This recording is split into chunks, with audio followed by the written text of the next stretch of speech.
الحمد لله رب العالمين والصلاة والسلام على سيد المرسلين أما بعد فأعوذ بالله من الشيطان الرجيم بسم الله الرحمن الرحيم الصلاة والسلام عليك يا رسول الله وعلى آلك وأصحابك يا حبيب الله الصلاة والسلام عليك يا نبي الله وعلى آلك وأصحابك يا نور الله نويت سنة الاعتكاف. میٹھے میٹھے اسلامی بھائیوں اور مدنی چینل کے ناظرین، دعوت اسلامی کی اشاعتی ادارے مکتبۃ المدینہ کی مطبوعہ رفیق الحرمین امیر اہل سنت شیخ طریقت حضرت علامہ مولانا ابو بلال محمد الیاس صاحب عطار قادری رضوی مدظ اللہ علیہ کی مایہ ناز تصنیف ہے. اس میں آپ نے اس تصنیف کے آخر میں حجاج کرام کی 25 حکایات بیان فرمائی ہیں. ان میں آپ نے یہ واقعہ تحریر فرمایا ہے کہ ایک شخص دوران طواف ہر چکر پر درود پاک ہی پڑھتا تھا. اس سے جب پوچھا گیا کہ ہر چکر پہ علیحدہ علیحدہ دعا ہے تو تم کچھ اور کیوں نہیں پڑھتے، تو اس نے جو اس کے ساتھ بیتی تھی وہ واقعہ سنایا کہ دراصل بات کچھ یوں ہے کہ جب میں نے عزم کیا حج کا، عازم حج ہوا، سفر کا ارادہ کیا، تو میرے ساتھ میرے والد بھی تھے. ہم دونوں جب ہم نے رفتے سفر باندھا اور سفر پر نکلے تو راستے میں میرے والد کا انتقال ہو گیا. اب میں بہت زیادہ پریشان ہوا کہ غریب الوطنی میں یعنی تنہائی میں والد کی لاش میرے سامنے تھی. اس پر ایک مصیبت اور یہ مجھ پر آ پڑی کہ اچانک میرے والد کا چہرہ بگڑ گیا. ان کا چہرہ جو ہے اس کا رنگ بدل گیا. میں اور زیادہ پریشان ہو گیا. اسی پریشانی کے عالم میں ایک تو غریب الوطنی، گھر سے باہر، وطن سے دور، تنہائی میں، اور دوسرا پھر یہ مصیبت کہ ان کا چہرہ بھی بگڑ گیا ہے. تو میں اسی پریشانی کے عالم میں تھا کہ مجھ پر غنودگی طاری ہوئی، نیند طاری ہوئی. میں نے خواب میں دیکھا کہ حسین چہرے والے 3 بزرگ تشریف فرما ہو. ان میں سے ایک وہ آگے بڑھے اور انہوں نے میرے والد کے چہرے کو دیکھا.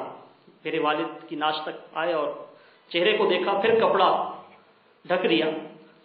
تو میں کیا دیکھتا ہوں کہ میرے والد کا چہرہ جو پہلے سیاہ پڑ گیا تھا اور چہرہ جو بگڑ چکا تھا، الحمدللہ اب وہ درست ہو چکا ہے اور میرے والد کا چہرہ اب چمک رہا ہے. جب وہ جانے لگے تو میں نے انہیں روک لیا اور عرض گزار ہوا کہ آپ کون ہیں کہ جنہوں نے اس غریب الوطنی میں بے سر و سامانی میں میری مدد کی ہے. تو انہوں نے، وہ جو بزرگ تھے، رک گئے اور اپنا تعارف کچھ یوں کروایا کہ میں نبی آخر الزمان صلی اللہ تعالی علیہ وسلم، میں محمد ہوں، اور تیرا والد مجھ پر کثرت سے درود پاک پڑھا کرتا تھا، اس وجہ سے مصیبت کی اس گھڑی میں مدد کے لیے آیا ہوں. اور ایک واقعے میں یہ بھی ہے کہ یہ بھی ارشاد فرمایا کہ یہ کمانے میں حلال حرام کی تمیز نہیں کرتا تھا، اس وجہ سے اس پر یہ مصیبت آئی. تو وہ نوجوان جو ہر طواف کے چکر پر درود پاک پڑھ رہا تھا، اس نے بیان کیا کہ جب وہ نیند کی کیفیت سے میں بیدار ہوا تو میں نے دیکھا کہ واقعی میرے والد کی وہ بگڑی ہوئی لاش جو تھی، جو اس کا میرے والد کا چہرہ بگڑ گیا تھا، وہ درست ہو چکا ہے. تو میں نے یہ درود پاک کی برکت دیکھی ہے، اس لیے میں اب درود پاک ہی پڑھ رہا ہوں. صلو علی الحبیب صلی اللہ علیہ وعلی آلہ وصحبہ وسلم. میٹھے میٹھے اسلامی بھائی اور مدنی چینل کے ناظرین، یوں تو ہر شخص اپنے طور پر زندگی گزارتا ہے، کوئی نہ کوئی اس کا مقصد ہوتا ہے، لیکن اگر ہم مجموعی طور پر دیکھیں، اپنی زندگی پر غور کریں، میں اپنی زندگی پر غور کروں، آپ اپنی زندگیوں پر غور کریں، تو اکثر ہماری زندگیاں بے مقصد گزرتی ہیں۔ اگرچہ اپنے تئیں ہم با مقصد ہی سمجھتے ہوں گے، لیکن ہماری زندگی گزارنے کا کوئی خاص مقصد نہیں ہے۔ صبح ہوتی ہے، شام ہوتی ہے، یوں ہی عمر تمام ہوتی ہے۔ رات کو سوتے ہیں، صبح اٹھتے ہیں، پھر اپنے ایک دھندے میں، کام کاج میں لگتے ہیں، سورج ڈوب جاتا ہے، پھر رات کو سو جاتے ہیں، اگلے دن پھر صبح ہو جاتی ہے۔ یوں ہی وہ صبح و شام میں ہماری زندگی کٹ رہی ہے، اور کوئی خاص کام ہم نہیں کر پا رہے، کوئی ہماری زندگی کا کوئی خاص مقصد نہیں ہے جس کو پانے کے لیے ہمارا سفر ہو۔ حالانکہ اگر دیکھا جائے تو بچہ چھوٹا سا ہوتا ہے نا، تو اس کا بھی ذہن بنایا جاتا ہے، والد بناتا ہے، اور جو بڑے ہیں وہ ذہن بناتے ہیں کہ بڑے ہو کر بیٹا کیا بنو گے۔ اب یہ والدین کی سوچ پر ہے کہ وہ ذہن کیا بناتے ہیں۔ عموماً فی زمانہ یہی ذہن بنایا جاتا ہے کہ بڑے ہو کر پڑھ لکھ کر ڈاکٹر بنو گے، یا انجینئر بنو گے، یا اس طرح فلاں شعبے میں جاؤ گے، فوجی آفیسر بنو گے۔ تو اس طرح کا ایک مقصد اس کے ذہن میں ڈالا جاتا ہے۔ لیکن مجموعی طور پر دیکھا جائے تو ہم میں سے اکثر، بلکہ غالب اکثریت کی زندگیاں بے مقصد ہی گزرتی ہیں۔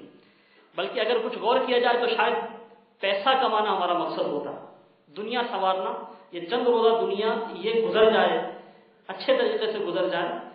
اور اچھے طریقے سے مراد یہ نہیں ہے کہ ہم اخلاقی طور پر اچھے ہوں یا کردار کے طور پر اچھے ہوں، اس سے مراد یہ ہوتی ہے کہ ہمارا کھانا پینا، اٹھنا بیٹھنا، چلنا پھرنا، ہمارا جو ایک سٹیٹس ہے، لیونگ سٹیٹس، لائف سٹائل، یہ جو ہے یہ اچھا رہے، اس کو ہم اچھی زندگی سے تعبیر کرتے ہیں۔ یوں ہماری زندگی گزر رہی ہے، جبکہ اللہ تبارک و تعالیٰ کے جو نیک بندے ہیں، جو عظیم انسان ہوتے ہیں، جنہیں عظیم لوگ کہا جاتا ہے، ہم اپنے لفظوں میں کہہ لیں کہ جو اللہ تبارک و تعالیٰ کے ولی ہیں، ان کی زندگیوں کا مقصد اللہ تبارک و تعالیٰ کے دین کی خدمت ہوتی ہے، اور وہ اس مقصد کو لے کر اپنی زندگی گزارتے ہیں۔ اگرچہ بعض لوگوں کی زندگی کا مقصد مذموم بھی ہوتا ہے، جس کی مذمت کی جائے، مثلا آپ لے لیجئے جو اداکار ہیں، فنکار ہیں، اس طرح کے لوگ یہ اپنی زندگی گزارتے ہیں اپنے فن میں مہارت حاصل کرنے کے لیے، یہ اپنی جان کو مشقت میں ڈالتے ہیں۔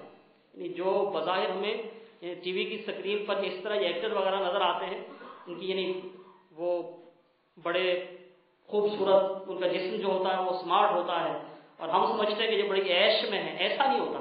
انہوں نے اپنی اس یعنی جو زندگی ہے اس میں بہت سی چیزوں کو چھوڑ رکھا ہوتا ہے کہ کہیں ان کی ڈائٹ نہ بڑھ جائے، ان کی خوبصورتی متاثر نہ ہو، اس لیے وہ اپنی غذا میں، اپنے اٹھنے بیٹھنے میں، لیونگ سٹائل میں بہت سی چیزوں کو قربان کرتے ہیں۔ کس کے لیے؟ کہ وہ خوش نما نظر آئیں۔ اگر وہ خوش نما نہیں نظر آئیں گے، خوبصورت نظر نہیں آئیں گے، تو ان کو پھر پردہ اسکرین پہ لائے گا کون؟ اس لیے وہ بہت سی چیزوں کو قربان کر دیتے ہیں، اپنی زندگی کی قیمتی ایام کو، اللہ تعالیٰ نے جو صلاحیتیں ان کو دی ہیں وہ اس ایک مذموم مقصد کو پورا کرنے کے لیے لگاتے ہیں، اور اس کے لیے بسا اوقات وہ اپنے گھر کو بھی خیر آباد کہہ دیتے ہیں، اپنی اولاد کے حقوق پورے نہیں کرتے، اپنے والدین کے حقوق پورے نہیں کرتے۔ ان کی زندگی ایک لحاظ سے وہ دنیا سے اس انداز سے کٹی ہوئی ہوتی ہے، لیکن وہ سب کچھ اس لیے کرتے ہیں کہ ان کے سامنے ایک مقصد ہے، اس مقصد کو پانے کے لیے سب کچھ کر گزرتے ہیں۔ مداری کو آپ نے دیکھا ہوگا، مداری جو کرتب وغیرہ دکھاتا ہے، یہ کرتب اس کو یوں ہی نہیں کہ یہ رات کو سوتا ہے اور صبح وہ مداری بن جاتا ہے۔ مداری بھی کرتب سیکھنے کے لیے کئی مہینے کوشش کرتا ہے، بلکہ کئی ایسے ہوتے ہیں جو کئی سال اپنے استادوں کے پاس رہتے ہیں، اپنے والدین سے دور رہتے ہیں، اور یہاں تک کہ وہ اپنے جسم کو بہت زیادہ مشقت میں ڈالتے ہیں، پھر کوئی کرتب سیکھتے ہیں، اس کرتب کا مظاہرہ کرتے ہیں لوگوں کے سامنے، اور کچھ وہ دنیا کماتے ہیں۔ اس ایک کرتب کو سیکھنے کے لیے ان کو بہت کچھ کرنا پڑتا ہے۔ جیسے مامون الرشید کے دربار کا یہ واقعہ ہے کہ مامون الرشید کے پاس ایک کرتب دکھانے والا لایا گیا، اس کی مہارت یہ تھی، نشانہ باز تھا، اور اس کا نشانہ ایسا تھا کہ اس نے دربار میں آ کر چند سوئیاں اس کے پاس تھی، سوئیاں نیڈلز، ایک سوئی اس نے دربار میں گاڑی، اور بڑی سوئی الٹی، یعنی اس کا جو سرا تھا وہ زمین میں گاڑ دیا، اور کچھ فاصلے پر کھڑے ہو کر اس نے جو باریک سوئیاں اس کے ہاتھ میں تھی وہ اس انداز سے پھینکی کہ ہر سوئی اس گاڑی گئی سوئی کے ناکے سے گزر گئی۔ اب سب بڑے حیران ہوئے، درباری، شاباش دی گئی اس کو کہ اس نے کیسا کام کیا ہے۔ بادشاہ نے بھی اعلان کیا کہ اس کو اتنے دینار جو ہیں وہ انعام میں دے دیے جائیں، لیکن بادشاہ نے ساتھ یہ بھی اعلان کیا کہ اس کو 10 کوڑے بھی مارے جائیں۔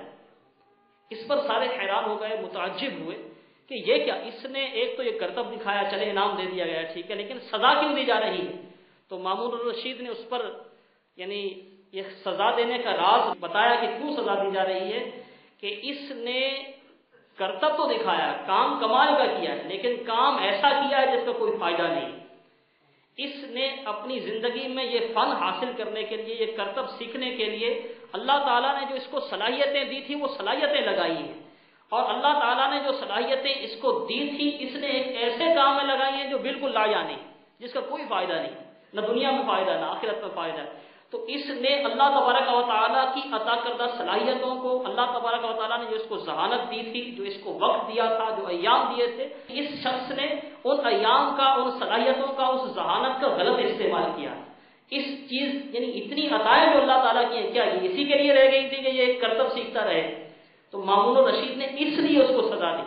میٹھے میٹھے اسلامی بھائی غور کیجئے کہ واقعی اس میں ہمارے لیے مدنی پھول ہیں۔ اس واقعے میں ہماری زندگی بھی عموماً یوں ہی گزرتی ہے کہ اس کا کوئی خاص مقصد نہیں ہوتا، اور بعض اوقات کوئی مقصد ہوتا بھی ہے تو وہ مقصد ایسا نہیں ہوتا کہ جس کا کوئی فائدہ ہو، بلکہ بعض مقاصد ایسے ہوتے ہیں جس کا نقصان ہوتا ہے۔ جیسے میں نے اداکاروں اور فنکاروں کی مثال دی کہ وہ ایسے فن سیکھتے ہیں کہ خود بھی گناہ گار ہوتے ہیں، اور نہ جانے کتنے لاکھوں لوگ ان کی وجہ سے گناہ میں مبتلا ہوتے ہیں۔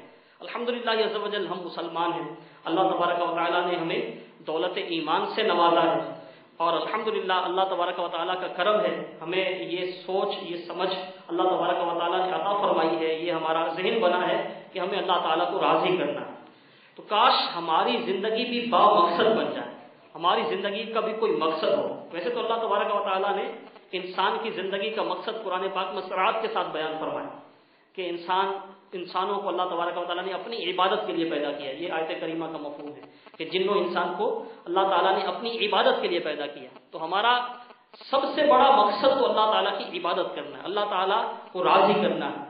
اب اللہ تبارک و تعالیٰ کے ایسے برگزیدہ بندے، اللہ تعالیٰ کے ایسے نیک بندے جو اس مقصد کی وجہ آوری کے لیے یعنی خود تو وہ عبادت کرتے ہی ہیں، لیکن اللہ تعالیٰ کے وہ بندے جو عبادت سے دور ہیں، کسی وجہ سے وہ گناہوں میں ملوث ہیں، نیکی سے دور ہیں، نمازوں سے دور ہیں، وہ کوشش کرتے ہیں کہ کسی نہ کسی انداز میں ان کو مخلوق خدا کو ہدایت کی طرف لایا جائے، اور اس مقصد میں وہ اپنی زندگی گزارتے ہیں۔ مصطفیٰ رضا خان نوری رحمۃ اللہ تعالی، آپ کی ہستی ان ہستیوں میں سے ایک ہے جنہوں نے ایسی با مقصد زندگی گزاری کہ الحمدللہ عز و جل آج ان کی برکت سے بہت سے لوگ، یعنی لاکھوں میں بلا مبالغہ، بلکہ اگر کروڑوں میں کہا جائے تو شاید یہ بھی غلط نہیں ہوگا کہ کروڑوں لوگ ایسے ہیں اس روئے زمین پر جو مفتی اعظم ہند رحمۃ اللہ تعالی علیہ کی برکتوں سے الحمدللہ اپنے مقصد کی طرف لوٹ گئے ہیں۔ یعنی کل تک وہ ان کی زندگی گناہوں میں گزر رہی تھی، اب الحمدللہ وہ گناہوں سے کنارہ کش ہو کر نیکیوں بھری زندگی اختیار کر چکے ہیں الحمدللہ۔ آج ان کی نسلیں بھی وہ نیکیوں پر عمل پیرا ہیں، بالخصوص پاک و ہند میں، زیادہ ہند میں مصطفیٰ رضا خان نوری رحمۃ اللہ تعالی علیہ کے مریدین کی تعداد بہت زیادہ، آپ کے متعلقین کی، آپ سے یعنی جن کا توسل ہے، جن سے واسطہ یعنی ارادت کے حوالے سے یا آل محبت، ان کی تعداد کروڑوں میں۔ مولانا مصطفیٰ رضا خان نوری رحمۃ اللہ تعالی علیہ کو ویسے عموماً جو ہم لوگ جانتے ہیں زیادہ تر ایک شاعر کے حوالے سے جانتے ہیں۔ نوری آپ کا وہ جو تخلص تھا یہ اشعار میں پڑھا جاتا تو ہم سنتے ہیں، سیدی اعلیٰ حضرت رضی اللہ تعالیٰ عنہ کے یہ شہزادے، بس عموماً اتنا ہی پتہ ہے کہ آپ رحمۃ اللہ تعالیٰ علیہ اعلیٰ حضرت کے شہزادے ہیں اور آپ شاعر تھے، حالانکہ آپ بہت بڑے عالم تھے، بہت بڑے مفتی تھے، اس لیے آپ کو مفتی اعظم ہند کا خطاب ملا۔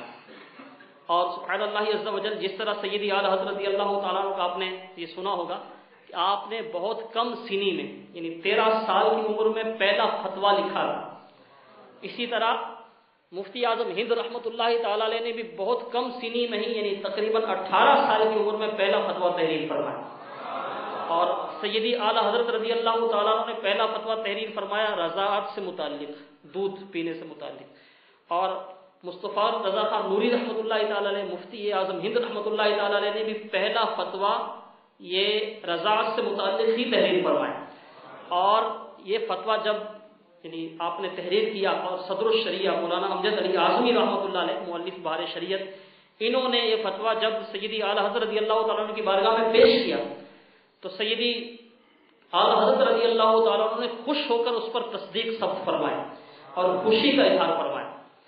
یعنی کم سنی سے ہی آپ نے شرعی احکام میں فتویٰ جاری کرنا شروع کر دیا. اسی پر اعلیٰ حضرت رضی اللہ تعالیٰ نے جب پہلا فتویٰ آپ نے تحریر فرمایا تو 18 سال کی کم سن عمر میں، کم سنی میں سیدی اعلیٰ حضرت رضی اللہ تعالیٰ عنہ نے اپنے شہزادے کو فتویٰ نویسی کی اجازت مرحمت فرما دی. یہ فتویٰ پڑھتے ہی آپ کو افتاء کی اجازت دے دی، فتویٰ نویسی کی.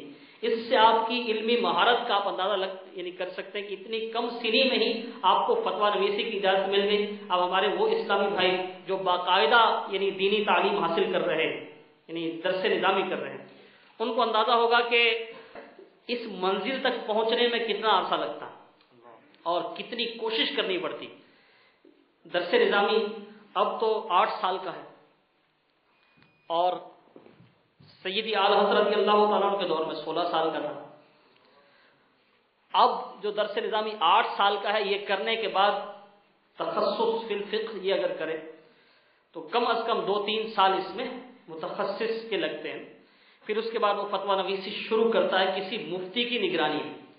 پھر مفتی کے ساتھ بیٹھ کر کچھ عرصہ وہ فتویٰ نویسی کرتا ہے. جب مفتی اعتماد کر لیتا ہے، یعنی اتنی مہارت اس کو حاصل ہو جاتی ہے شرعی احکام میں، فقہی احکام میں، فقہ میں، تو پھر مفتی اس کو افتاء کی فتویٰ نویسی کی اجازت دیتا ہے. اور اگر آپ اس کا ایک منیمم کم از کم عرصہ بھی لیں تو درس نظامی کے بعد بھی 5-6 سال کوئی بڑی بات نہیں ہے، یعنی اتنا تو بالکل معمولی بات ہے. اور بعض ایسے ہوں گے جن کو شاید 10-12 سال بھی لگ جائیں درس نظامی کے بعد. تو جو مرحلہ ایک عام شخص جو ہے، وہ ایک عام اسلامی بھائی آپ لیجئے کہ 26 سے 30 سال کی عمر میں جہاں پہنچے گا، اللہ تبارک و تعالیٰ کی عطا سے مفتی اعظم ہند رحمۃ اللہ تعالی علیہ نے 18 سال کی عمر میں ہی اس درجے کو حاصل کر لیا. اور آپ کو پھر فتویٰ نویسی کی اجازت کس نے عطا فرمائی؟ سیدی اعلیٰ حضرت رضی اللہ تعالیٰ عنہ. اعلیٰ حضرت کا فقہی کمال تو روز روشن کی طرح آیا ہے. آپ کا فتاوی جو ہے، فتاوی رضی آپ کے فتاوی کا مجموعہ، یہ اس کی یعنی منہ بولتا اس کا ثبوت ہے، اس کی دلیل ہے. فتاوی رضویہ اس وقت مخرجہ اس کی 30 جلدیں ہیں، یعنی اشاریہ کے علاوہ، فہرست کے علاوہ 30 جلدیں ہیں. اور یہ ایک اعلیٰ حضرت رضی اللہ تعالیٰ عنہ کا یعنی کے فتاوی کا مجموعہ ہے، آپ کے فتووں کا مجموعہ. جبکہ اس سے پہلے کا جو مشہور وہ فتاوی کا مجموعہ ہے وہ ہے فتاوی عالمگیری. آپ نے سنا ہوگا کہ یہ فتاوی عالمگیری جو ہے یہ اورنگزیب بادشاہ جو تھے، اورنگزیب عالمگیر رحمۃ اللہ تعالیٰ علیہ، انہوں نے اس کی تدوین کروائی تھی. اور بہت سے علماء نے مل کر جو فتاوی مختلف فقہی احکام میں دیے تھے ان سب کو جمع کیا گیا تو یہ تیار ہوا فتاوی عالمگیری. اور اس کی جلدیں ابتدا میں 6 تھیں، جبکہ سیدی اعلیٰ رضی اللہ تعالیٰ عنہ کا جو فتاوی کا مجموعہ فتاوی رضویہ قدیم، اس کی جلدیں تھی 12. تو سیدی اعلیٰ رضی اللہ تعالیٰ عنہ تنہا آپ نے جو فتاوی مرتب فرمائے، جو آپ نے فتوے دیے، وہ 12 جلدوں کا ایک وہ، اور فتاوی عالمگیری کی 6 جلد. فتویٰ نویسی کوئی کہانی قصہ تو لکھنا نہیں ہے کہ چلیں کسی جیسے ناول نگار ہوتے ہیں یا افسانہ نگار ہوتے ہیں تو بات سے بات ملاتے جاتے ہیں. کسی کی کوئی انہوں نے ایک افسانوی کردار ہوتا ہے، اسی پر ساری کہانی گھومتی ہے. یا کوئی تاریخ کا کوئی کردار تو ہے نہیں کہ اس کی پیدائش سے لے کے اس کے مرنے کے بعد تک حال لکھیں گے تو 4-5 جلدیں بن جائیں گی. ایسی بات تو نہیں ہے. اس میں تو شرعی احکام بیان کیے جاتے ہیں، اور شرعی احکام بھی سیدی اعلیٰ حضرت رضی اللہ تعالیٰ عنہ نے کس طرح بیان فرمائے. جن کو تھوڑا علمی ذوق ہے اور وہ کچھ یعنی مطالعہ کا ذوق رکھتے ہوں، ان کو یہ تجربہ ہوگا کہ آج کل اس طرح بھی ہوتا ہے کہ کسی سے کوئی مسئلہ پوچھا جائے تو اس طرح جواب دیا جاتا ہے کہ یہ جائز ہے یا ناجائز ہے، اس پہ جواز یا عدم جواز کا حکم ہے، بات ختم. لیکن سیدی اعلیٰ رضی اللہ تعالیٰ عنہ نے اگر جواز کا حکم دیا ہے تو پوری تحقیق کے بعد دیا ہے کہ اس مسئلے میں فلاں کا قول یہ ہے، فلاں کا قول یہ ہے، فلاں کا قول یہ ہے. اگر کہیں 2 رائے ہیں تو دونوں طرف کے علماء کی رائے بیان کرنے کے بعد آخر میں یہ فرمایا ہے کہ اس میں اصح ترین یعنی صحیح ترین یہ ہے جو یہ لکھا ہے. اس طرح ایک ایک مسئلے پر پوری تحقیق سیدی اعلیٰ رضی اللہ تعالیٰ عنہ نے فرمائی ہے. تو یہ کتنا مشکل کام ہے، اس کا اندازہ جو فقہ سے کچھ وہ رکھتے ہیں شغل وہ کر سکتے ہیں. سیدی اعلیٰ رضی اللہ تعالیٰ عنہ نے 18 سال کی عمر میں اپنے شہزادے مفتی اعظم ہند رحمۃ اللہ تعالیٰ علیہ کو فتویٰ نویسی کی اجازت عطا فرمائی. تو چونکہ وہ موضوع ہمارا با مقصد زندگی کا ہے، بامقصد زندگی گزارنا. انہوں نے بامقصد زندگی گزاری. شیخ سعدی رحمۃ اللہ تعالی علیہ نے زندگی کس طرح گزاری جائے اس پوری یعنی پیدائش سے موت تک اس کو اپنے 2 شعروں میں سمیٹ دیا. آپ کے یہ اشعار سیدی امیر اہل سنت دامت برکاتہ العالیہ نے اپنے شجرے میں نقل فرمائے. شجرہ عالیہ میں وہ ہے یاد دہانی کے عنوان سے فارسی کے اشعار ہیں، اور اس کا مفہوم یہ ہے کہ اے عزیز یاد کر جب تو دنیا میں آیا تھا، اے انسان یاد کر جب تو دنیا میں آیا تھا اس وقت تو رو رہا تھا اور سب خوش تھے. سب خوشیاں منا رہے تھے اور تو رو رہا تھا. جیسے بچہ پیدا ہوتا ہے تو بچہ روتا ہے لیکن گھر والے سارے خوش ہوتے ہیں. تو شیخ سعدی رحمۃ اللہ تعالی نے ارشاد فرماتے ہیں اپنے اس وقت کو یاد کر جب تو پیدا ہوا تھا سب خنداں تھے تو گریاں تھا. اب تو اس طرح جینا جی اس طرح کی زندگی گزار کے جب تو دنیا سے جائے تو اس وقت تو ہنستا ہوا جائے اور سارے تیرے فراق میں رو رہے ہیں. یہ ایک زندگی گزارنے کا انداز شیخ سعدی رحمۃ اللہ علیہ نے ان 2 شعروں میں سمو دیا. اس طرح کی زندگی گزار کہ تو ہنستا ہوا جائے اور تیرے فراق میں لوگ روئیں. مفتی اعظم ہند رحمۃ اللہ تعالی علیہ کا ذکر خیر چل رہا ہے. آپ کا جب وصال ہوا تو آپ نے واقعی ایسی زندگی گزاری تھی، بامقصد زندگی گزاری تھی. تو آپ کا جب وصال ہوا 14 محرم الاحرام کو 1397 ہجری، آپ کا جب وصال ہوا تو آپ کے لبوں پر بھی مسکراہٹ کھیل رہی. اور امیر اہل سنت دامت برکاتہ العالیہ ارشاد فرماتے جب آپ کا واقعہ امیر اہل سنت نے تحریر فرمایا تو ساتھ یہ لکھا ہے کہ آپ شیخ سعدی رحمۃ اللہ علیہ کے ان 2 شعروں کے مصداق ہیں. آپ ہنستے ہوئے جا رہے تھے. آپ کی بعد از وصال کرامت بھی یہ مشہور ہے کہ آپ کو جب غسل دیا جا رہا تھا تو بہت سے آپ کے تلامذہ میں سے آپ کے جو شاگرد ہیں بہت سے وہ علماء کرام تھے اور مفتیان کرام بھی تھے ساتھ وہاں موجود تھے. سب کی موجودگی میں جب آپ کو غسل دیا جا رہا تھا تو اچانک ہوا چل پڑی. تیز ہوا کا ایک جھونکا آیا تو آپ کے جسم مبارک پر ایک چادر ڈالی گئی تھی، غسل دیے ہوئے جو ڈالتے ہیں غسل دیتے ہوئے. تو آپ کی لاش مبارک پر وہ چادر تھی. قریب تھا کہ وہ چادر اڑ جاتی ہوا سے. تو حاضرین نے دیکھا کہ مفتی اعظم ہند رحمۃ اللہ علیہ نے بعد وصال آپ کے ہاتھ کو حرکت ہوئی اور آپ نے شہادت کی انگلی، بائیں ہاتھ کی شہادت کی انگلی اور اس بڑی انگلی کے بیچ میں اس چادر کو پکڑ لیا اور ہاتھ نیچے آ گیا. یوں وہ چادر تن گئی. یہاں تک کہ جب تک وہ غسل دیا جاتا رہا آپ کی چادر وہ ہے اسی طرح تنی ہے. سبحان اللہ عز و جل. اللہ تبارک و تعالیٰ نے کیسی عظیم الشان یعنی دنیا سے کس عظیم الشان انداز میں آپ رخصت ہوئے. یہ آپ کی بعد از وصال کرامت ہے. تو زندگی میں بھی آپ یہ کرامت آپ سن لیجیے آپ کی ظاہری حیات مبارکہ میں. تو ایک عورت جہان مفتی اعظم ہند اس کتاب میں یہ ہے کہ ایک عورت حاضر ہوئی جس کا پوتا بہت زیادہ بیمار تھا. اتنا زیادہ بیمار تھا کہ طبیبوں کے علاج حکیموں کے علاج سے عاجز آ چکے تھے اور کوئی شفا کی صورت نہیں تھی. بالکل وہ مایوسی کے عالم میں عورت روتی ہوئی اعلیٰ حضرت کی بارگاہ میں جب حاضر ہوئی بوڑھی عورت تو اعلیٰ رحمۃ اللہ تعالیٰ نے اس وقت کسی کا جواب لکھ رہے تھے، کسی سوال کا جواب تحریر فرما رہے تھے. جب اس نے روتے ہوئے عرض کیا کہ اس طرح وہ میرا پوتا ہے اور اس کی یہ کیفیت ہے، اب اس کی شفا کی کوئی بظاہر صورت نہیں ہے، آپ دعا فرما دیں. تو سید اعلیٰ رضی اللہ تعالیٰ نے مصروفیت کی بنا پر اتنی وہ التفات نہیں فرمایا. ارشاد فرمایا کہ میں دعا کرتا ہوں بعد میں تعویذ لکھ کے بھیج دوں گا، چونکہ آپ اس وقت کسی اہم سوال کا جواب تحریر فرما رہے تھے. تو اس عورت نے جب یہ دیکھا تو کچھ وہ دل اس کا مزید ٹوٹ گیا. سید اعلیٰ رضی اللہ تعالیٰ نے جب یہ سنا تو اپنے خادم کو ارشاد فرمایا کہ آپ جائیں اس عورت کو بلا کر لائیں جو نقاب والی عورت ابھی آئی تھی. اور جب وہ عورت دوبارہ یعنی اس کو بوڑھی کو لایا گیا اس بڑھیا کو تو آپ نے ارشاد فرمایا کہ جائیے چھوٹے میاں مصطفیٰ رضا خان رحمۃ اللہ تعالیٰ نے مفتی اعظم ہند رحمۃ اللہ تعالیٰ علیہ کو پیار سے چھوٹے میاں کہا جاتا تھا گھر میں. تو چھوٹے میاں کو یہ پیغام دیجیے کہ وہ وضو کریں اور وضو کے بعد جو داڑھی شریف کا دھون ہے وہ کسی برتن میں پانی وہ دھون کا پانی اس بڑھیا کو دے دیں. وہ جا کر اس جو بیمار بچہ ہے اس کو پلا دیا جائے تو اللہ تبارک و تعالیٰ شفا عطا فرمائے. یہ جنہوں نے واقعہ بیان کیا ہے کہ وہ فرماتے ہیں کہ اسی طرح کیا گیا.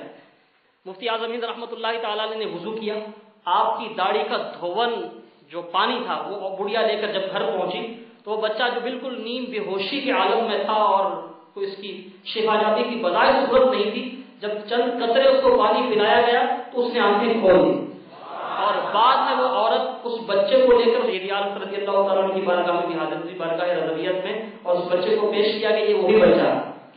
سبحان اللہ عز و جل. اللہ تبارک و تعالی نے جن بندوں کو نوازا ہوتا ہے ان کی زندگی بھی کتنی شان کی ہوتی ہے، ان کی برکت سے لوگوں کی بیماریاں ٹلتی ہیں، مصیبتیں دور ہوتی ہیں، اور دنیا سے جاتے ہیں تو کس شان سے کس آن سے جاتے ہیں. ان کی زندگی بامقصد زندگی ہے.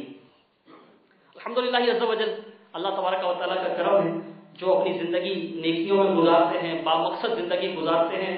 اللہ تبارک و تعالیٰ کی رحمتیں زندگی میں بھی جھوم جھوم کر ان پر برستی ہیں، اور جب دنیا سے جاتے ہیں تو لوگ ان کی موت پرش کرتے ہیں. جیسا کہ آپ نے مفتی اعظم ہند رحمۃ اللہ تعالی علیہ کی ایمان افروز موت کا حال سنا کہ یہ مسکرا رہے تھے اور بعد مثال ان کی کرامت بھی سنی. ان کے جنازے میں یہ بیان کیا جاتا ہے کہ ان کی ظاہری حیات مبارکہ میں سنت پر عمل کا آپ کو اتنا پاک تھا کہ آپ یعنی نیکی کی دعوت پیش کرنے میں، کسی کو تبلیغ کرنے میں کوئی تعامل نہیں فرماتے تھے. تو اس کا اثر یہ تھا اللہ تبارک و تعالیٰ نے اپنے نیک بندوں کی ہیبت لوگوں کی دلوں میں ڈالی ہوتی. ان کے سامنے کوئی شخص ان کی ظاہری حیات مبارکہ میں ننگے سر نہیں آتا تھا، جو بھی آتا تھا سر ڈھانپ کر آتا تھا. جب ان کا وصال ہوا تو سبحان اللہ عز و جل. جہان مفتی اعظم میں لکھا ہے کہ آپ کے جنازے میں لاکھوں کا مجمع، یعنی بعض اخبارات نے اس کی رپورٹنگ دی تو 10 لاکھ تک کا مجمع کہا گیا کہ آپ کے جنازے میں شریک تھے. اور جنازے میں جتنے بھی لوگ تھے، جہان مفتی اعظم میں لکھا ہے کہ جہان مفتی اعظم ہند میں کہ آپ کے جنازے میں بھی کوئی ننگے سر شخص نہیں تھا. سبحان اللہ عز و جل. آپ کی ایک ہیبت تھی لوگوں کے دلوں میں. ظاہری حیات مبارکہ میں بھی آپ کے سامنے جو آتا تھا سر ڈھانپ کر آتا تھا. جب آپ دنیا سے گئے تو لاکھوں لوگ آپ کے جنازے میں شریک ہوئے. اس وقت میڈیا جو تھا، یعنی جو سورسز تھے، ان پر دور دور تک یہ خبر نشر ہوئی انٹرنیشنل لیول پر، اور لوگ جنازے میں لاکھوں لوگ آئے، لیکن آپ کے جنازے میں بھی ننگے سر شخص کوئی نہیں تھا. اسی طرح یعنی آپ رحمۃ اللہ تعالی علیہ کی ظاہری حیات مبارکہ میں بے پردہ عورت آپ کے سامنے نہیں آتی تھی. جب آپ دنیا سے تشریف لے گئے تو اس طرح ہوتا ہے کہ کوئی جنازہ وغیرہ گزرے اور بالخصوص اس طرح اللہ تعالیٰ کی کوئی نیک بندے ہو، کوئی معروف شخصیت ہو، تو عورتیں وغیرہ چھتوں پہ چڑھ جاتی ہیں. لیکن جب مفتی اعظم ہند رحمۃ اللہ تعالی علیہ کا جنازہ لے کر جایا جا رہا تھا، آپ کا وصال ہوا، تو آپ کا جو مزار ہے یہ سیدی اعلیٰ رضی اللہ تعالیٰ عنہ کے پہلو میں. تو بریلی شریف میں جب آپ کا جنازہ لے کر جایا جا رہا تھا تو جہان مفتی اعظم ہند میں یہ بھی لکھا ہے کہ جنازے کا یہ عالم تھا کہ کوئی ایک عورت بھی کسی چھت پر نہیں کھڑی.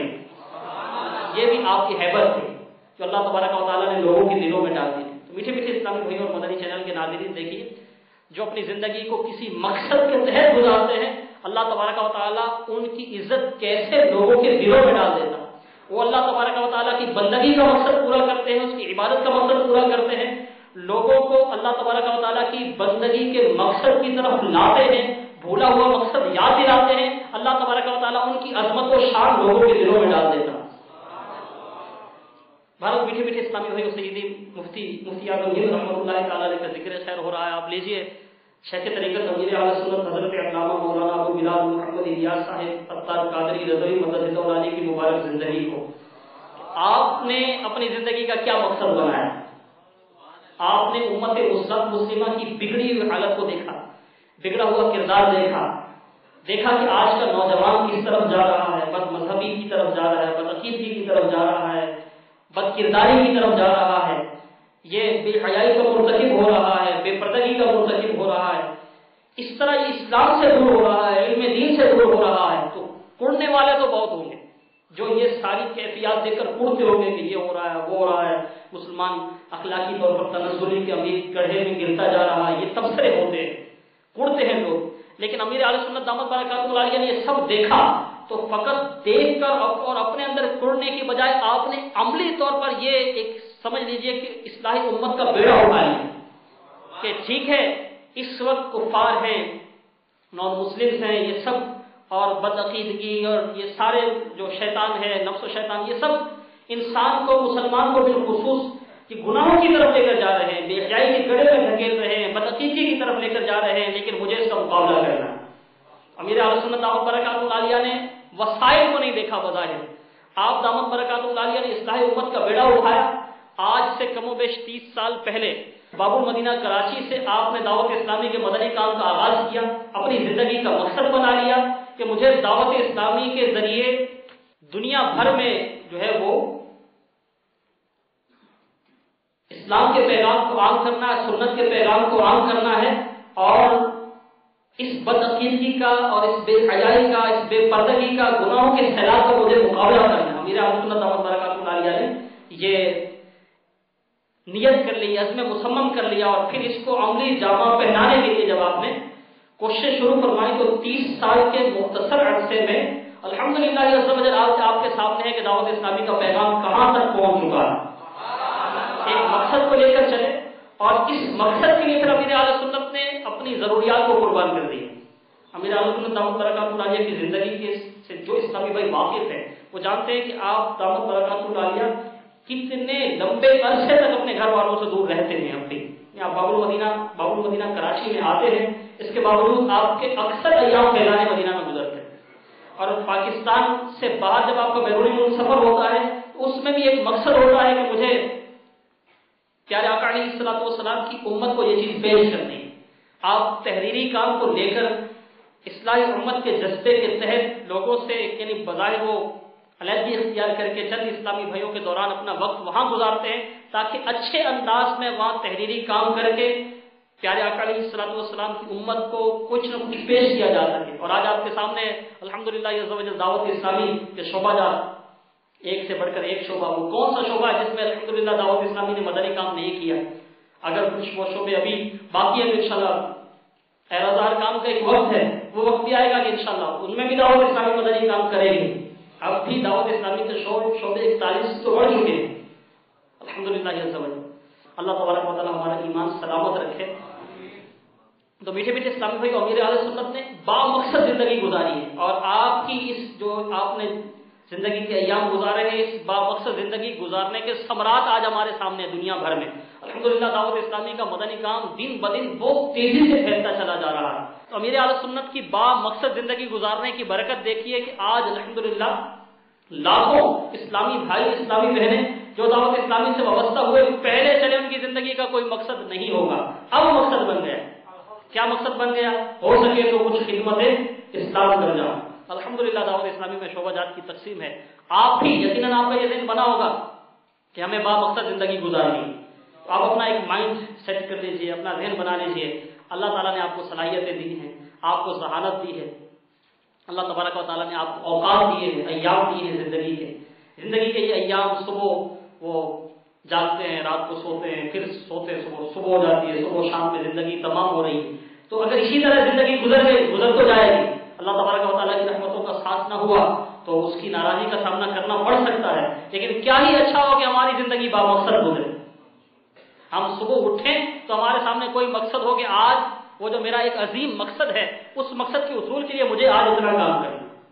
رات کو سوئیں تو رات کو سوتے ہوئے بھی یہ نیت ہو کہ وہ جو ایک مقصد ہے میرا، اس مقصد کے حصول کے لیے میں سو رہا ہوں تو میرے جسم کو طاقت حاصل ہوگی، انشاءاللہ کل بیدار ہونے کے بعد مجھے یہ کام کرنا۔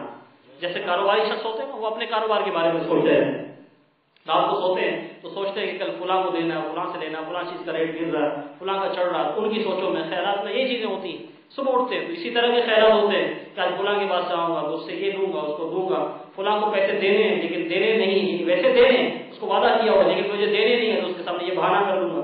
اس طرح کے وہ عجیب و غریب خیالات میں رہتا ہے کاروبار کرنے والا، جاب کرنے والا، اپنے چکروں میں ہوتا ہے۔ اسی طرح جو اولاد کی فکر میں ہے، پھر صرف اور صرف اس کو اولاد کی فکر ہے، وہ اپنے اولاد کے روشن مستقبل کے خیالات دے کر سوتا ہے، اسی میں جاگتا ہے، صبح ہوتی ہے، شام ہوتی ہے، جو عمر تمام ہوتی ہے، اس طرح زندگی گزر رہی۔ لیکن انشاءاللہ اگر ہم اپنی زندگی کو بامقصد بنا سکیں، دعوت اسلامی کے مدنی ماحول سے وابستہ ہو سکیں، اور اگر ابھی تک نہیں ہوئے تو ہو جائیں، اپنی زندگی کو بامقصد بنا لیں، اور زندگی کو بامقصد بنانے کے بعد پھر ہمارا سونا بھی اسی خیال میں ہو۔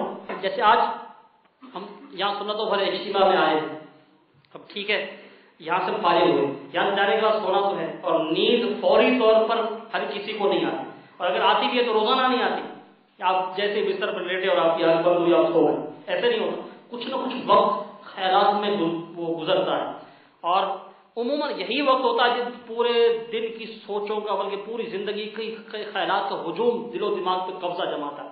عموماً جو ایک وہ ماہرین نفسیات ہوتے ہیں وہ اس پر ریسرچ کرتے ہیں کہ اس عمر میں انسان کی یہ سوچ ہوتی ہے، اس عمر میں انسان کی یہ سوچ ہوتی ہے، اس طرح کا طبقہ اس طرح کی سوچ رکھتا ہے۔ تو جو ماہرین نفسیات کی تحریروں سے پتہ چلتا ہے تو بچہ جب چھوٹا ہوگا اس کی سوچیں اسی طرح کی ہوتی ہے، کھیل کود کی ہوتی ہے، عموماً جب کچھ وہ میچیورٹی کی طرف جاتا ہے، بچپن سے لڑکپن کی طرف جاتا ہے، پھر وہ سہانے سپنے دیکھتا ہے۔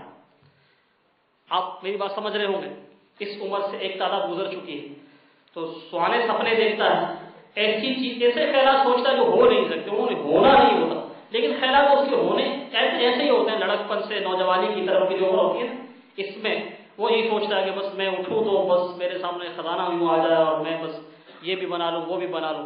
ایک عرصے تک وہ یعنی پریکٹیکل لائف میں آنے کے بعد بھی وہ اسی طرح کے خیالات میں جکڑا رہتا ہے، اور پھر جب عمر کا ایک حصہ گزرتا ہے تو پھر وہ مایوسی کی طرف جاتا ہے، اس کو پتہ چل جاتا ہے کہ ہونا کچھ نہیں ہے، یہ ساری زندگی میں سوچتا رہا یہ اس طرح ہوتا نہیں ہے، اب کتنی مشکل سے میں کماتا ہوں، کتنی مشکل سے گزارا کرتا ہوں، گھر والوں کے جو مطالبات ہیں وہ پورے نہیں ہوتے، اس طرح وہ پھر وہ مایوسی کی طرف اس کی سوچ جاتی ہے، پھر وہ یعنی جو اس کو ڈے ٹو ڈے مسائل ہوتے ہیں ان میں الجھ جاتا ہے، اس کے خیالات ڈے ٹو ڈے مسائل نہیں ہوتے، وہ لمبی پلاننگ کی طرف جاتا نہیں، اور انہی خیالات میں الجھتے پھر اس کی عمر کچھ بڑھتی ہے، پھر بچے ہو جاتے ہیں تو بچوں کے خیالات میں، ان کی تعلیم میں، پھر تعلیم کے بعد ان کی شادیوں میں، شادیوں کے بعد ان کی اولادوں کے چکروں میں پھر زندگی تمام ہو جاتی ہے، کوئی زندگی کسی اسٹیج پہ چلا جاتا ہے، کوئی کسی اسٹیج پہ چلا جاتا ہے۔ تو کاش ہمیں دعوت اسلامی کا مدنی ماحول ملا، ہماری سوچ تبدیل ہو جائے، ہمارا ذہن تبدیل ہو جائے، ہمیں اس طرح زندگی نہیں گزارنی، ہم سونے کے لیے بستر پر جائیں یا جب بھی ہمیں سوچنے کا موقع ملے، ہمارا ذہن خالی ہو،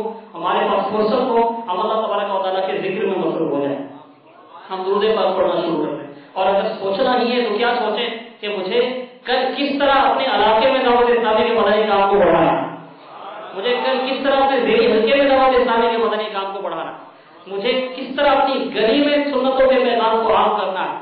میری ذمہ داری جہاں بھی ہے، آپ کی ذمہ داری ذیلی حلقے میں، ایک گلی میں، حلقے میں، علاقے میں، ایک محلے میں، ایک شہر میں، دعوت اسلامی کی تنظیمی ترکیب کے مطابق ڈویژن میں آپ کی ذمہ داری ہے، یا آپ کی ذمہ داری صوبے میں ہے، آپ کی ذمہ داری تنظیمی ترکیب میں ایک ملکی کابینہ، ایک کابینہ میں آپ کی ذمہ داری ہے، یا جہاں بھی کہیں بھی جو شعبہ آپ کے پاس ہے، آپ اس میں سوچیے یعنی مجھے کس طرح دین کی خدمت کرنی ہے۔ اللہ تعالیٰ نے موقع دیا، ہو سکے تو کچھ خدمت اسلام کر جاؤ، کوئی کام ایسا کر جاؤ کہ میرے لیے صدقہ جاریہ ہو۔ علماء مصنفین، وہ علماء جنہوں نے تصنیفیں لکھی، بالخصوص مفتیان کرام، اگر ان کی زندگیوں کو آپ دیکھیں نا تو یہ لوگوں سے بہت کم میل جول رکھتے ہیں۔ ہمارے اسلامی بھائی جو درس نظامی کر رہے ہیں الحمدللہ، یہاں جامعۃ المدینہ میں یہاں دورہ حدیث بھی ہے، اور اس کے علاوہ سابعہ سادسہ یہ درجات بھی ہیں، وہ اسلامی بھائی یہاں موجود ہوں گے، ان کو بالخصوص اس کا اگر مطالعہ کا موقع ملتا ہو تو وہ جو تحقیقی کام کرتے ہیں علماء مفتیان کرام، کسی خاص مسئلے پر تحقیق کر، عموماً یہ لوگوں سے ملتے نہیں۔ سیدی اعلیٰ حضرت رضی اللہ تعالیٰ کی آپ زندگی کا مطالعہ کریں، آپ کی سیرت کا مطالعہ کریں تو آپ کا بھی میل جول بہت کم تھا، یہاں تک کہ آپ کے بیانات بھی بہت کم ہوتے، بہت کم بیانات فرماتے تھے۔ آپ کا ایک مقصد تھا تحریر، اور سبحان اللہ عز و جل آپ نے آج اتنی تحریر، یعنی تحریر اتنی زیادہ، اتنی تحریریں یہ مسلمانوں کو دے دی ہیں، امت کو دے دی ہیں کہ انشاءاللہ رہتی دنیا تک اس سے استفادہ کیا جائے۔ آپ سیدی اعلیٰ رضی اللہ تعالیٰ کی تحقیقات پر، آپ کی تحریروں پر لوگ کام کر رہے ہیں، اور ایک نہیں کئی علماء کے پینل، پورا وہ ایک یعنی سمجھ لیں کہ علماء کا ایک قافلہ ہے، ایک وہ علماء کا گروہ ہے جو اس کام پر لگا ہوا ہے، سیدی اعلیٰ رضی اللہ تعالیٰ کی تحقیقات پر وہ کام کر رہا ہے، اور یہ الحمدللہ دنیا بھر میں ہو رہا ہے۔ آپ کا ایک مقصد تھا، آپ نے وہ فتاوی رضویہ کی صورت میں، اب آپ یعنی اس سے اندازہ لگائیے نا کتنی بڑی کاوش ہے سیدی حضرت رضی اللہ تعالیٰ کی تحریری صورت میں۔ جامع الاحادیث، یہ اگر آپ نے اس کی زیارت کی ہو کتاب کی، جامع الاحادیث، یہ کیا ہے؟ جامع الاحادیث یہ ایک حدیث کی کتاب ہے، 10 جلدیں اس کی۔ یہ کون سی حدیثیں ہیں؟ یہ وہ حدیثیں ہیں جو سیدی اعلیٰ رضی اللہ تعالیٰ نے لوگوں نے سوال پوچھا، استفتاء آپ کی بارگاہ میں آیا، فتویٰ آیا آپ کی بارگاہ میں، آپ نے جواب لکھا، اس جواب میں جو آپ نے حدیثوں کے حوالے دیے نا، یہ ساری وہ حدیث ہیں۔ تو سبحان اللہ عز و جل، اب کسی نے یہ بھی کام کیا، اس کا ذہن بنا کہ مجھے یہ کام کر رہا ہوں، اس عالم کا، سبحان اللہ عز و جل، اللہ تبارک و تعالیٰ کو اور برکتیں دیں، انہوں نے فتاوی رضویہ میں سے حدیثوں کو چھانٹنا شروع کر دیا۔ اب ان ساری احادیث کو جمع کیا تو یہ جامع الاحادیث بن گئے۔ تو سیدی اعلیٰ رضی اللہ تعالیٰ تو کام کر کے دے چکے نا، اب کسی کا ذہن بنا کے ایک مقصد اس نے بنا لیا ان عالم دین نے کہ مجھے اس سے احادیث کو لینا ہے۔ اب یہ اعلیٰ حضرت رحمۃ اللہ تعالیٰ نے کی اپنی یعنی تصنیف یوں نہیں ہے جامع الاحادیث، یہ اعلیٰ حضرت کے فتاوا سے جو احادیث آپ نے اس میں سوالوں کے جوابات کے حوالہ کے طور پہ دیے نا، وہ جمع کی گئی ہے۔ سبحان اللہ عز و جل، یہ ان کے لیے صدقہ جاریہ ہو گیا جنہوں نے یہ کام کیا۔ یوں ہی سیدی عائشہ رضی اللہ تعالیٰ نے سیرت پر کوئی کتاب نہیں لکھی، لیکن سبحان اللہ کسی کا ذہن بنا، انہوں نے سیدی عائشہ رضی اللہ تعالیٰ کی تحریروں سے جو پیارے آقا علیہ الصلوۃ والسلام کی سیرت مصطفیٰ صلی اللہ تعالیٰ علیہ وسلم کے عنوان سے جو بھی مواد تھا سارے کا سارا نکال لیا۔ مصطفیٰ جان رحمت کتاب آپ نے دیکھی ہوگی، کتنی جلدیں اس کی؟ جی 4۔ یہ سیدی عائشہ رضی اللہ عنہ خود نے نہیں تحریر فرمائی، یہ آپ کی جو تحریریں ہیں اس میں سیرت مصطفیٰ صلی اللہ علیہ وسلم کے حوالے سے جتنا مواد ہے وہ سبحان اللہ ایک عالم کا ذہن بنا، انہوں نے اس میں سے جمع کرنا شروع کر دیا۔ یہ جو مخرجہ ہے تخریج شدہ اپنا فتاوی رضویہ، اس کا اشاریہ اگر کسی نے دیکھا ہو، اللہ تبارک و تعالیٰ ذوق نصیب کرے دینی مطالعہ کا، تو اس کا اشاریہ ایک یعنی پوری کتاب ہے، وہ بھی سینکڑوں صفحات تو شاید اس کے بھی بنتے ہو اشاریہ کے۔ وہ اشاریہ کیا ہے کہ پورے فتاوی رضویہ شریف میں مثلا عنوان آپ لے لیجئے طلاق، تو طلاق کے عنوان سے کس جلد کے کون سے صفحے پر فتوے میں اس کا ذکر موجود ہے، اس کا جواب موجود ہے۔ تو طلاق کے عنوان سے آگے جلد نمبر فلاں، اس میں کچھ وہ ہے، اس کا عنوان بھی دیا گیا ہے، اور جلد نمبر فلاں صفحہ نمبر فلاں، جلد نمبر فلاں صفحہ نمبر فلاں۔ یہ آپ ہمارے لیے کام آسان ہو گئے۔ اگر اب ہم طلاق کا مسئلہ ڈھونڈنا چاہیں فتاوی رضویہ شریف میں کہاں ہے، تو پورے فتاوی رضویہ کا مطالعہ میں نہیں کرنا پڑے گا، فہرست بھی لمبی ہے۔ آپ اشاریہ کو اٹھا لیجئے، اشاریہ سے آپ دیکھتے جائیے، کوئی ایک عنوان لے لیجئے، جیسے عقیقہ کو لے لیجئے، تو عقیقے سے متعلق مسئلہ ڈھونڈنا تو عقیقہ فلاں جلد کے فلاں صفحے نمبر پر عقیقہ سے متعلق سوال جواب موجود، وہ اس اشاریہ میں ایک کتاب ہے۔ تو یہ ان عالم کا ذہن بنا تو انہوں نے ماشاءاللہ یہ کام کیا۔ ایسے ہی یہ تو گفتگو بالخصوص علماء سے متعلق ہے، لیکن ہم میں سے ہر ایک جو اللہ تعالیٰ نے صلاحیت دی ہے، اللہ تعالیٰ نے جو صلاحیت آپ کو دی ہے، آپ کو وقت دیا، اللہ تبارک و تعالیٰ نے ذہن دیا ہے، حافظہ دیا ہے، آپ کو طاقت دی ہے سوچنے سمجھنے کی، بالفرض اللہ تبارک و تعالیٰ نے آپ کو کوئی ایکسٹرا آرڈینری، کوئی غیر معمولی صلاحیت دی ہے۔ مثلاً آپ کی قوت فیصلہ ایسی ہے، یا آپ کی ماشاءاللہ سوچ بہت پازیٹیو ہے، آپ بہت مثبت سوچتے ہیں، آپ کی بہت اچھی سوچ ہے، تو سبحان اللہ عز و جل اپنی سوچ کو دین کے کاموں سے متعلق سوچیے، غور تفکر کیجیے۔ اب کتنے شعبے دعوت اسلامی کے ایسے ہیں جس میں الحمدللہ دعوت اسلامی نے کام کر شروع کیا، لیکن ہمارے یہاں دعوت اسلامی ابھی تک اس انداز سے کام نہیں کر پائی۔ الحمدللہ دعوت اسلامی کے شعبہ جات میں ایک شعبہ ڈاکٹرز کا بھی ہے، ڈاکٹرز میں مدنی کام، یوں دعوت اسلامی کے شعبہ جات میں وکلا کا شعبہ الگ سے ہے، تاجران کا شعبہ الگ سے ہے، کھلاڑیوں کا شعبہ الحمدللہ دعوت اسلامی کے مدنی کاموں میں الگ ہے۔ الحمدللہ عز و جل نشر و اشاعت کی الیکٹرانک اور پرنٹ میڈیا میں دعوت اسلامی کے مدنی کام کا شعبہ الگ سے۔ تو اللہ تبارک و تعالیٰ نے اگر آپ کو ذوق دیا ہے اور دین کی خدمت کا ذہن بنتا ہے، یقیناً بنتا ہے، دعوت اسلامی سے جو بھی وابستہ ہوا، جو الحمدللہ مسلمان ہے، اس کا یہ ذہن بنتا ہے کہ میں کچھ نہ کچھ دین اسلام کے لیے کر جاؤں۔ آپ کی عمر جو بھی ہے، آپ کی یعنی جو بھی مصروفیت ہے دنیاوی، اس سے قطع نظر جو اللہ تعالیٰ نے صلاحیت دی ہے، جو اوقات آپ کو دیے ہیں، جو سعادت دی ہے، آپ ذہن بنا لیجئے کہ مجھے دین کا کام کرنا، تمنا ہے دنیا میں کوئی کام کر جاؤ، ہو سکے تو کچھ خدمت اسلام کر جاؤ۔ تو آپ کا ذوق جس طرف بنے آپ اپنے آپ کو پیش کر دیجیے۔ صلو علی الحبیب صلی اللہ علیہ وسلم۔